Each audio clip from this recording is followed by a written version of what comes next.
This is the Toyota CHR Plus.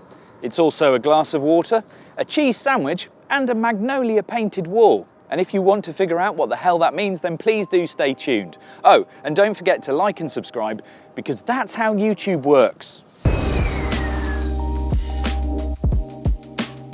Ah yes, the new CHR Plus, which in a twist of marketing genius hasn't actually got anything to do with the normal CHR, apart from being a car made by Toyota. So what do we have? Well, it's an SUV, all-electric coupe type thing that definitely looks like it's part of Toyota's bloodline in that it's strikingly inoffensive. It's also got quite a lot of bits of BZ4X in there, which is even more confusing. Also, something tells me it might be a prototype. So there's the hammerhead front end with this kind of black moustache, which is very much like the BZ4X, and then the real lights are actually down here. Plus, there's a lack of a grille, which hints at that electric drivetrain. Charge port here, which comes with a standard 11 kilowatts of AC charging or an optional 22 kilowatts on the higher grades, and 150 kilowatts of DC charging, giving you 10 to 80% in 30 minutes. That charges a battery under here that comes in two flavours, either 57.7 kilowatt hours or 77 for the long range car. The smaller battery only drives the front wheels, which are over there. The larger battery can drive just the front wheels, which are still over there, or both the front and the rear wheels, both at the same time. All of those drivetrains drive through between 18 and 20-inch wheels, with all of the available styles seemingly quite hard to clean. And then at the back there's a full-width light bar, a little ducktail spoiler and a bumper treatment that looks like vague aero. Brilliant.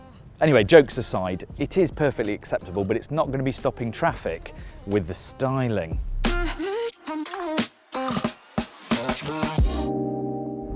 And once you get in here, it does feel a little bit like an updated BZ4X. So you get the same small steering wheel, which you look over the top of to the information and the driver's display that's up front.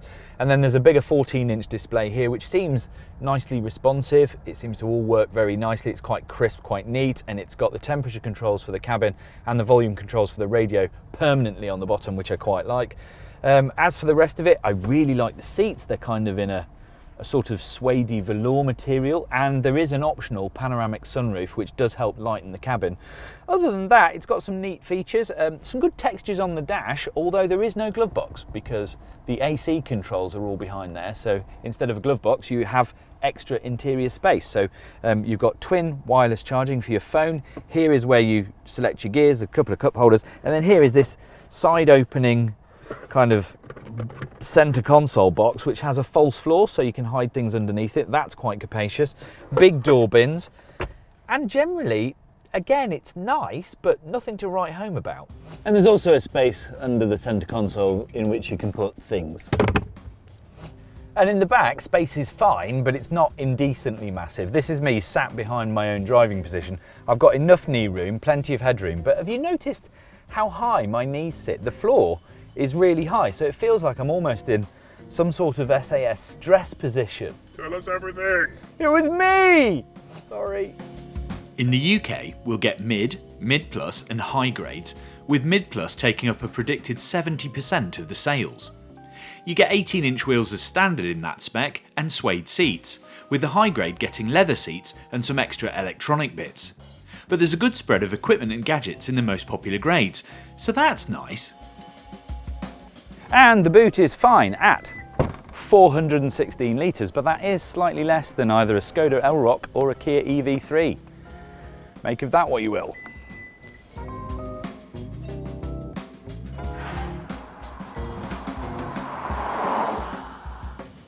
When it comes to the driving, the small battery front wheel drive, I don't care how fast it is car gets 175 brake horsepower, which kind of doesn't sound like enough.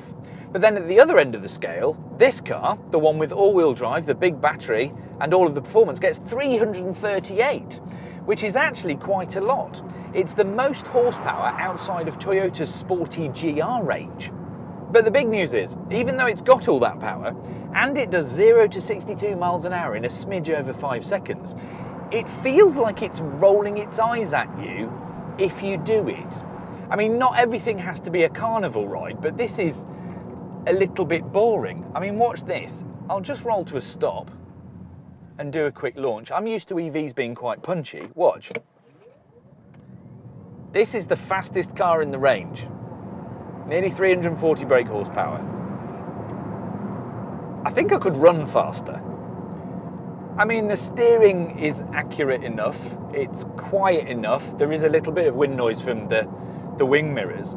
The brakes work, and it's got 4 levels of brake regeneration via these paddles, which all works very nicely.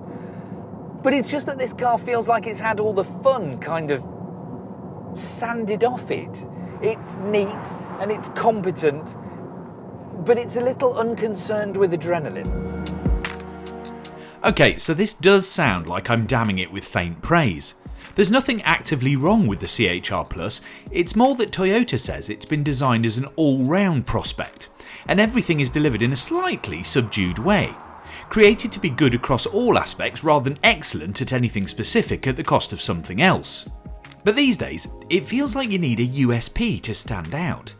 And the USP of being the most powerful car outside the GR range? Well, so few people were predicted to buy the all-wheel drive that Toyota UK have decided not to take it. So we'll get the big battery long range with front-wheel drive, the most popular version, with the smaller battery front-wheel drive later on.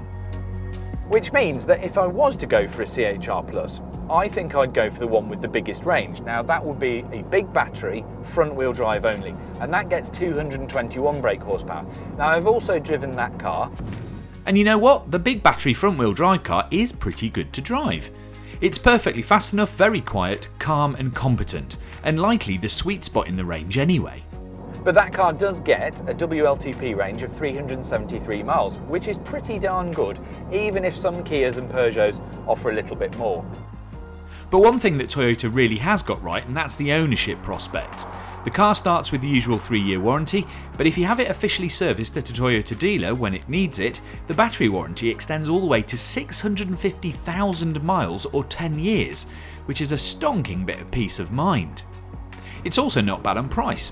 The CHR Plus is likely to start between the BZ4X and the Urban Cruiser from just under 35 to around 37 grand, which is competitive.